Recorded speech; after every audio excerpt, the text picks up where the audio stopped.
Ivy Tech Big Nation. It's a gem,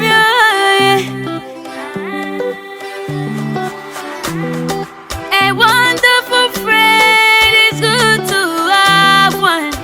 Show me your friend, it will tell who you are. I can your day, oh show. I can't be poor, Mrs. Ja. I am in a shadow.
Okay now, keep shining, baby.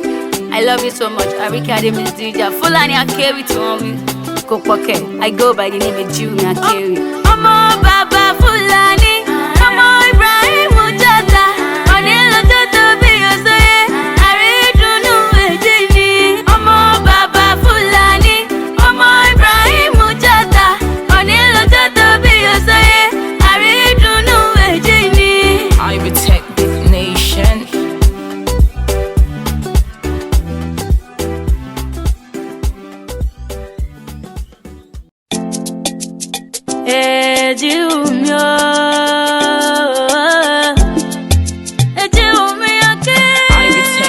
Nation. Bestie, happy birthday to you. Long life and prosperity in good health. I love you so much, Miss Dija Arike Ademidija. Call my Fulani babe.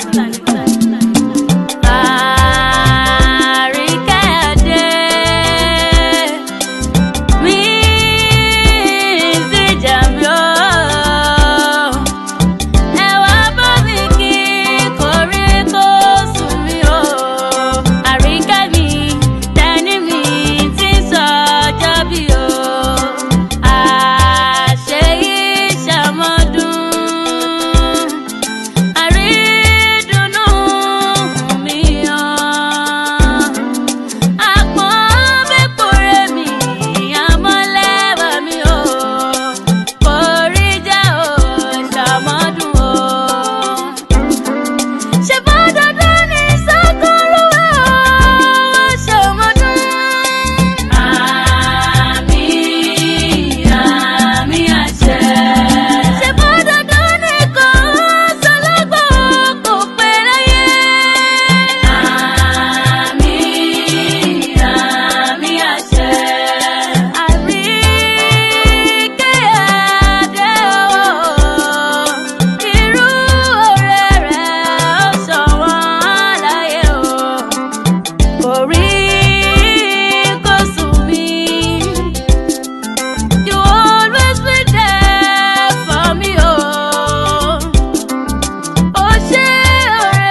díjà mi.